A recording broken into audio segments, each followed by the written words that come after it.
Welcome in, everybody. Mark Dixon here again with Danielle Bernstein of ILWomen.com. It's another ILWomen's update.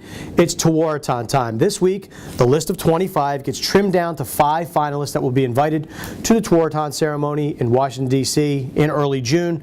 Danielle, when you're looking at things, the individual accomplishments, who's your 5 to 8 players that you think will be invited to D.C.? I think the first player you look at is Katie Shoresman, midfielder from Maryland. Might sound familiar because she won the award last year. Is still as dominant as ever, and I think definitely a favorite to do it again this year.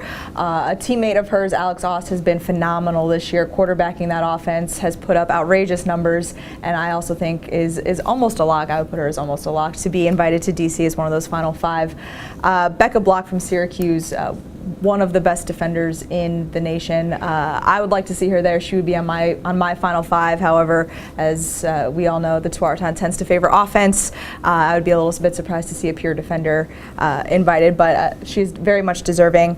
Kitty Cullen from Florida, who I think has maybe been slighted in the past in not being one of those final 5, but as a senior for that Florida team that is aspiring to win a national championship, has been amazing for them on the attacking end. I think she will be there as well. Alyssa Murray from Syracuse has really stepped up in the absence of Michelle Tumalo, who was named to the final 25, or the nominees of the 25, despite tearing her ACL against Cornell late in the season. It was done for the year, had surgery. Murray has really stepped up, has been a presence all year and a key part of their attack, but has 23 points since Tumalo's injury, which is huge. And then also Erin Fitzgerald from Northwestern. I think if Northwestern makes a run in the playoffs, she'll be there as well.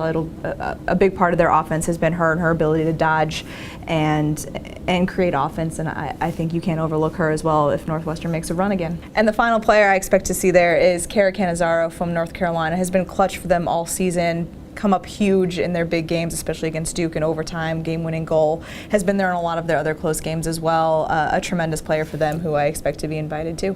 No surprise, the top teams have some of the top players. Danielle expects to see them in Washington, D.C. Heavy Maryland Terrapin and Syracuse Orange flavor. It'll be interesting to see later this week when the top 5 is announced. Follow all your women's lacrosse needs on ILWomen.com. You can follow Danielle on Twitter, and also be sure to continue to check out the bracketology as the tournament is fast approaching on ILWomen.com.